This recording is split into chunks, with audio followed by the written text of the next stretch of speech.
Hey, today we're at Piedmont Farmers Market out here on a Tuesday looking at some things. We're going to get some things for stir fry. Hi, I'm David Goforth with Simply Local. Today we're going to teach you how to stir fry. We're going to start with a few items, like we'll take a onion, a couple of potatoes, and we'll get some bella mushrooms here. And we might as well get a few of these carrots too. Put these together, and maybe we'll step down to another table here and look at a few peppers, and I think we'll have the fixing for a very good stir fry. Well, this is a pretty table of peppers here. The bell peppers are normally what we grow around here, and they'll do very good for stir frying, but I've got this option here, this Italian frying pepper, so I think I'll take it. It's got a little bit thinner flesh, and it'll fry up quite a bit better, but we can also throw in a couple of these. Oh, that looks like a pretty one right there. We'll just stick with those two right there. Well, Pam, what do you think about all these fixings? David, they look great. I can tell you've been to the farmer's market for us, and it looks like we're ready to have another feast. Yes, wanted to go over the technique of stir frying this time. Ah, great. You are the official Extension Office stir fryer. So right. This is appropriate for you. Okay, you know where stir frying comes from? Well, I guess China. Yeah, in China, you know, the homeless men would wander around and scrounge vegetables and things. They'd get a little bit of this and a little bit of that, and a little bit of the other, and they would get a few twigs to cook with, not a lot of heat. And so they had to have a technique that was basically a one dish that would take care of would manage to utilize very small amounts of heat, and would help also, because they probably had contaminated water, help sort of cook it a little bit and flavor it up a little bit, and as a result, they developed stir fry. And so I think it works very good for us when we go out to the garden. We scrounge a little bit of this, a little bit of that, a little bit of the other, and we can bring it all back together and make a fairly good dish for a meal. So here we go. We're going to use some broccoli. I've already got it cut up like this, and I prefer to use just the ends up here. I'll use the stems in soup or something The else. flowerets, yes, okay. Stir fry. Then I'll get a few of these, the squash, we want it sliced very thin. And stir fry, again, I want to Americanize this a little bit. We've got a lot more heat than they had over there in the original, but we will still want to cook it very quick to keep it at least that authentic. And I notice you're cutting them very uniform. Uniform thickness wise is important. Yes. Yeah, the fact that one's bigger than the others this way doesn't matter as much, but they'll be laying flat. And we'll go on to this, and then again, you want about if you're eating just stir fry for a meal, which I do sometimes, you'll want about a cup and a half, 2 cups of vegetables per person. You know, if you're doing it as a side dish, you would do less. And a lot of times you'll take and serve the stir fry over rice or noodles, one of the two, for a starch. Although I have eat stir fry and just eat stir fry by itself. Let me get the potatoes here. I want to cut the potatoes in fairly small pieces. Now, this is one thing that I think I can explain to you sort of what we're trying to do with potatoes. On potatoes, when you cook it, the outside cooks very well, but the inside is still crunchy. And so a lot of people will eat that and they say, hey, you could use water chestnuts. And I'm thinking, well, I could also use taters and I'll make them taste like water chestnuts. But anyway, I'm going to, let me cut that a little bit smaller first. And I want slices about that size right there. And of course, we can save the rest of that for another dish. You know, the ingredients that you can add to stir fry are endless. And you're today kind of focusing on summer vegetables. Yeah, it's whatever you find when you get into early spring, winter. Sometimes you can put things like cabbage or spinach or, again, there's almost no limit on that. I personally prefer to cook eggplant a little bit separate, but you could put eggplant. I have stir-fried eggplant before. And I love peppers. Peppers are one that anytime peppers are in season, definitely putting peppers in the stir fry. And of course, red peppers, I have to throw this out, are so nutritious and such a good choice to add. I prefer to do strips like this. You can do them anyway, but again, we're wanting them thin this way to be able to, again, get the outside very well done and the inside not as well done. I mean, these are so pretty. I'm gonna put a little bit more. A lot of times if I have a green one, I'll put a green one in with it. Wasn't any green ones when I looked. Or a yellow pepper? Have you tried, do you use yellow pepper? Oh yeah, but locally we have a harder time growing the yellow peppers, quite honestly. They're very tough to grow and a lot of the farmers have pretty much give up on them. Now, this sweet potato is going to be a new experience for me, actually. Oh, really? I've put sweet potatoes in there a lot of times, but I'm always using the cured sweet potatoes. And this sweet potato is not cured. It's brand new, dug just a few days ago, actually, by the farmer, and has not been cured yet, and so I think it'll work very well. We normally don't bake them until they are cured, but there's some other techniques you can use, and I think stir frying would be fine on a potato that's not cured. Now, again, on the sweet potatoes, I'm gonna try to cube these a little bit more, and you will get the outside will actually be almost black when you finish, but the inside will still be almost crunchy. Again, using a high temperature to get that kind of a technique is what we're trying to do. And you've really never tried stir-frying sweet potatoes before? I've stir-fried cured sweet potatoes. Cured, but not uncured. Okay. I haven't stir-fried them just fresh dug out of the ground. Fresh from the farmer. Okay. Within, and again, most of the sweet potatoes that you buy in the market are cured, but this just happens to be a fresh sweet potato, and I didn't think it would make much difference. When we were growing up, you know, you can't bake these potatoes when they're fresh like this, but you can make a pudding, a sweet potato pudding out of them, and so that's the way we would use them until we got them cured, and then we'd start using them like you would regular sweet potatoes. I think that's going to be enough on the sweet potatoes. Get me a little bit of an onion, carrot and onions both here. And of course you've washed the carrot.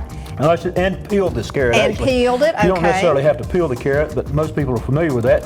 In fact, people buy a lot of peeled carrots these days. I wouldn't have thought of that 20 years ago, but now, Well, again, it's for majority of them are convenience, peeled. quick and easy. It saves time in the kitchen. But you have so much fun in here. Why would you want to speed that up, Pam? David, the average mother or wife or single lady or single gentleman has very little time. We're doing great if we can get anybody in the kitchen to prepare food. We are in Well, I think that's just so sad because this is a lot of fun. Can't you see how much fun I'm having, Pam? I can tell you're having fun, and I'm having a lot of fun watching you. All right. But, you know, for the average homemaker, it's a time saving, and it's better to eat carrots than French fries. So if they're already sliced, I can understand. But I know today we want to use the carrots as they've come from the farmer's market. This is a hot pepper here, which I don't eat a lot of hot peppers, but by the time I get this in the stir fry, that'll dilute it down to where I'm not really biting into a hot pepper per se. It just gives me a little bit of flavor for the entire dish. I do want to get all the seeds out of this, but I'm going to do this like I would a regular pepper right here and mix it in. Again, very thin. That way I won't have the heat per se in my dish. Just a little bit of spice is what we're looking at here. Now, often we caution people to wear gloves when they're working with hot peppers, and particularly not to touch their eyes after cutting hot peppers. I may wash my hands in case I forget. Okay. All right, let's get us a little bit of onion here, and actually, I'll probably use about half this onion, but we can put the rest of it in the refrigerator. So, David, you do a lot of cooking at your home too, don't you? Not so much, but I will occasionally get in there. Me and my wife will work together in the kitchen, do a few things. It's a lot of fun. 'Cause I'm sure you all have fun. Those onions smell wonderful. Again, very thin, and I'll get the outside. Of course, I like to cook my onions a little bit longer, and sometimes I almost saute them, but that'll work. That's the green pepper there. Get this. Now, tell us what kind of mushroom that is. This is a portobello, and we do not grow portobellos locally here, but they're the shiitakes. I had just a few shiitakes a week or two ago, and Locally grown. out in my backyard, but they Got eaten. got dried before I eat them. We don't Okay. expect them this time of the year. They're more of a cool season. We expect shiitakes in the. That's probably enough. I've got a small pan here. If I had a bigger pan, I might do more. Put that back in the refrigerator. Now, we're over here to the meat. So I've got everything here, and then I'm gonna do the meat. Now this is another place that I've made a change from the way it would be authentic. And I have done it the authentic way, but it's a whole lot easier to do it this way. I will, first of all, I'll marinate the meat. And what kind of meat are we talking about? Oh, this is deer, local deer. I It's knew it actually was going to be deer. I Rowan just knew County. it. Yes, so you get a chance to eat deer this time that you didn't the other time. All right, I want to slice this a little bit thinner than what it is for stir fry. This was originally cut up as the steaks, and I've marinated it. I could have done this before I marinated it, but here's about the meat that I want right there. And so let me do all these Now, real David, quick. do I have time to say something here? Go ahead. Okay, David, you know, most people don't have access to deer. Well, that's their own fault, Pam. Oh, David, you're not cooperating. Okay. David, most people don't have access to deer. I know I don't have access to deer. So what might you use in this stir fry if you didn't have your marinated deer? You can use any meat that you want to, really.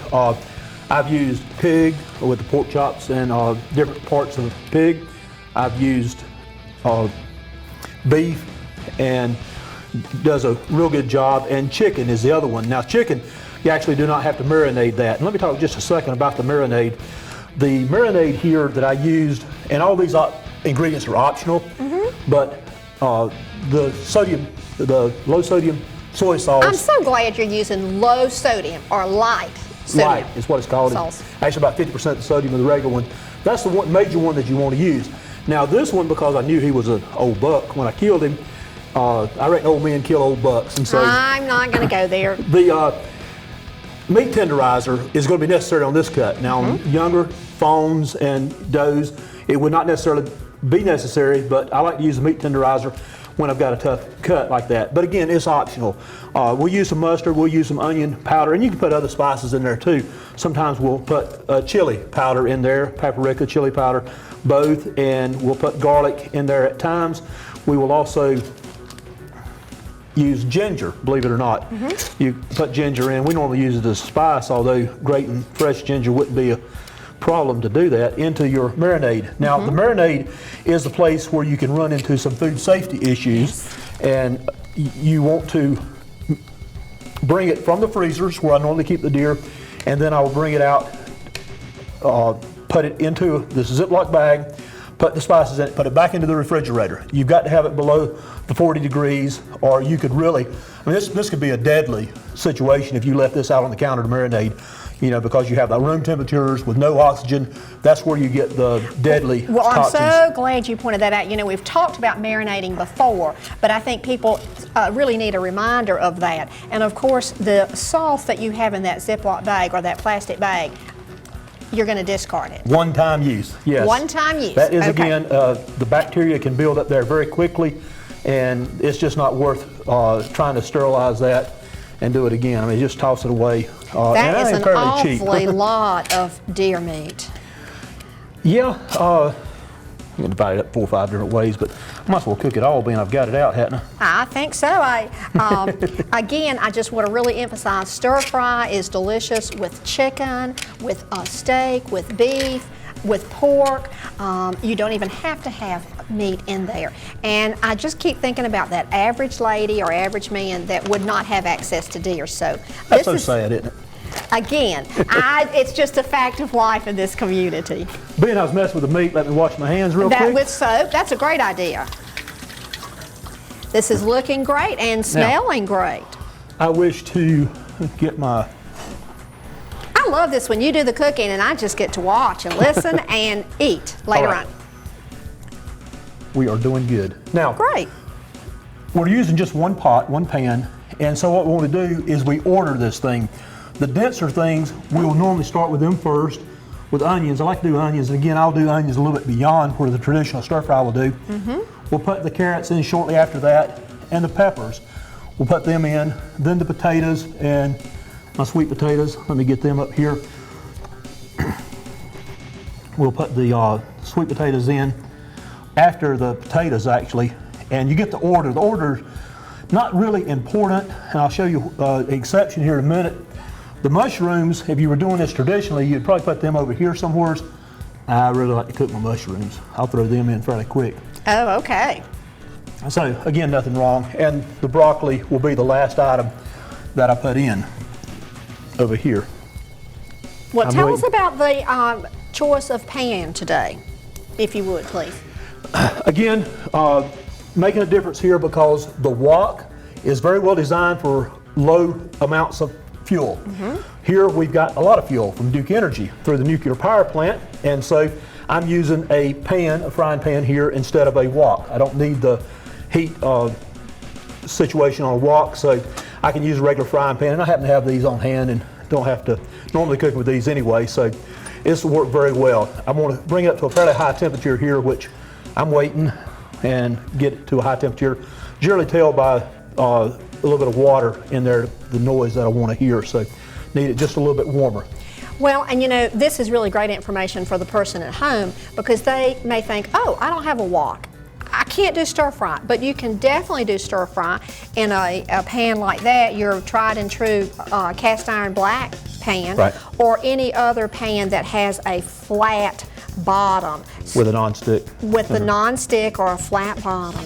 And I notice you've got your spoon or your spatula over there. I'm ready to go as soon as it warms up. Traditional wok cookery, I believe the spoon is going continually. The spoon is going continually. Now, the other change that I'm going to make, I think I may have started to say this a while ago and didn't, but I'm going to take the meat and I'm going to put the meat in there first and cook it like I want it. I'm going to take the meat out. It's possible to do it all in the pan, just one after the other, but I worry a little bit more about food safety with the meat. I like to get that right. And again, you don't want to cook it too much. Get it to your 145 on deer and just cook it that one time. I tell my wife, I say, it's already dead, you don't have to kill it again. She likes to overcook a little bit on the venison at times. So just get in there and get it just right and take it out. And then at the very end, I may mix that back in. Back again, So okay. there we go. We're good here. Okay, so you're ready for your meat. I'm going to use just a touch of olive oil here to keep it. You can do it without olive oil or without any oil. I really don't recommend it. The olive oil works fine. Peanut oil would also work good. And some people will actually use a sesame oil, just a touch of that for a little bit of extra flavor. It's a kind of a flavorful thing. And see, I'm getting a fairly high temperature here. And I'm glad you're stirring or Moving it to the center. moving it, Yeah. yes. Keep it moving. You don't let it sit on one side or it'll burn. This is another type of cooking that you don't wander away. You stay right here with it. Well, David, we often do classes and we do wok cookery. I may have to get you to bring some deer sometime for a class. We always go with the traditional chicken or beef. The other thing I've even used is bacon. Don't tell my nutritionist. Oh, no, well, I probably wouldn't recommend that, but A couple of strips of bacon, for an entire dish of vegetables. I do it every once in a while when I don't have the deer ready. I've still got this wide open here, so you've got to be careful with it, and sometimes I'll adjust it down if I want it. But sometimes it seems like we don't have as much power in our unit as you probably do at home. well, I put a lot of cold meat in there, so it took a while to recover, which is fine. In fact, I'm gonna, as I take it off here. Okay.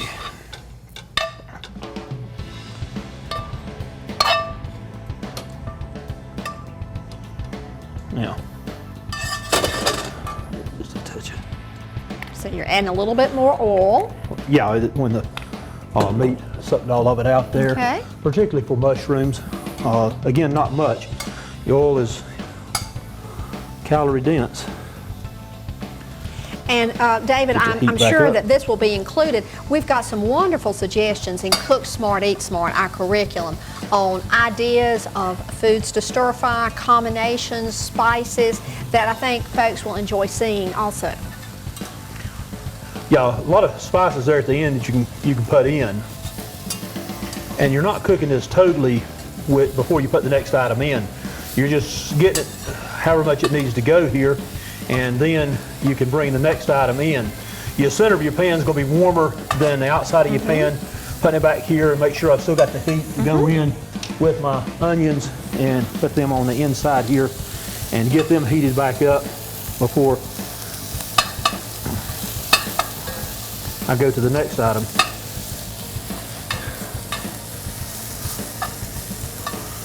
and I'm still wide open, high here. I don't want to saute this. I just want to actually, on the outside, very hot. On the inside, still almost crunchy raw. And before long, I'm ready to pull them out to the side a little bit. And I'll go with my next item, which happens to be the carrots. Okay. I'm going to tone it down just a touch here.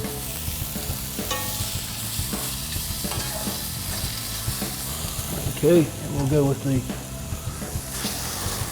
again, getting it back here, because the top of this is not as hot as the center. The center's where it's hot here, that's where I'm going.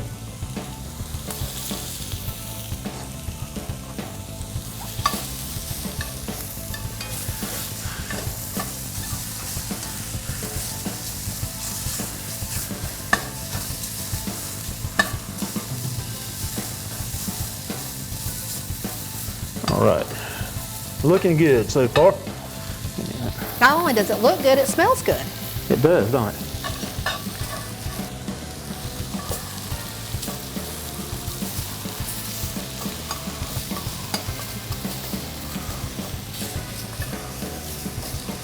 Now these are new potatoes, so they're wanting to stick just a little bit more so than older potatoes will, but get by with them. Okay, move it out a little bit. Now those sweet potatoes, is that next? You know, the squash should have gone next. Whatever, you can eat your mistakes, Pam. Okay, well I have to remember that. You can eat your mistakes. All right.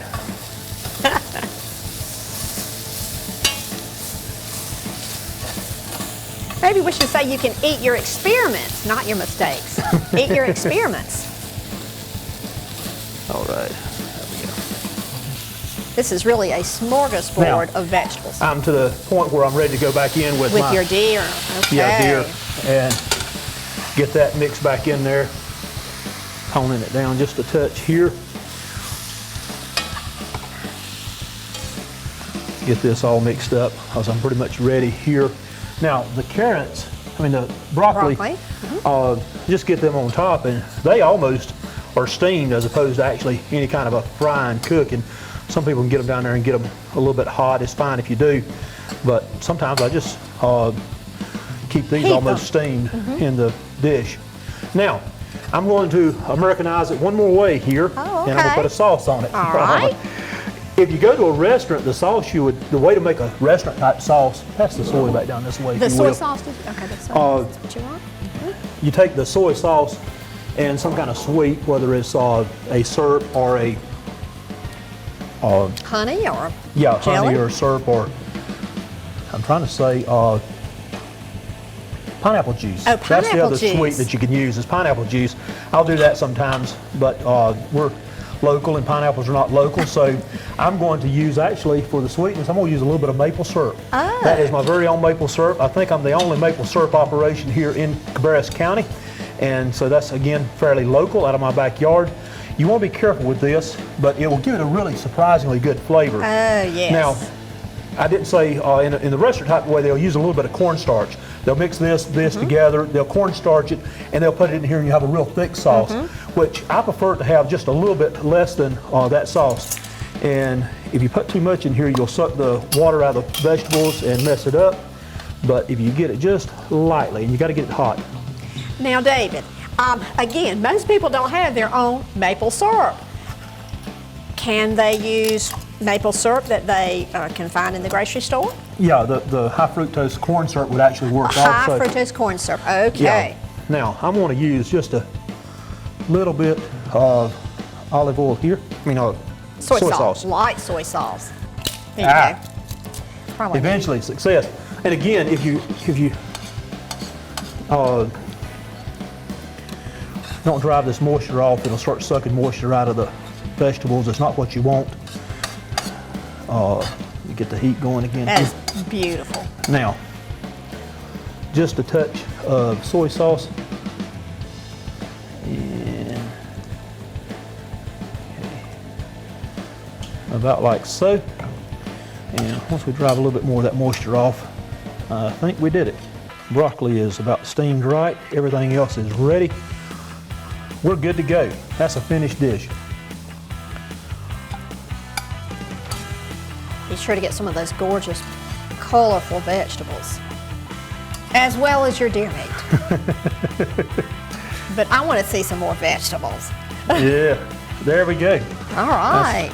Probably a serving of meat, maybe a half serving of vegetables. Yeah, Get throw you a in few more another vegetables. squash. There you go. Yes, a pretty squash. All right, there we go. Okay, David, doesn't that look delicious? Good deal.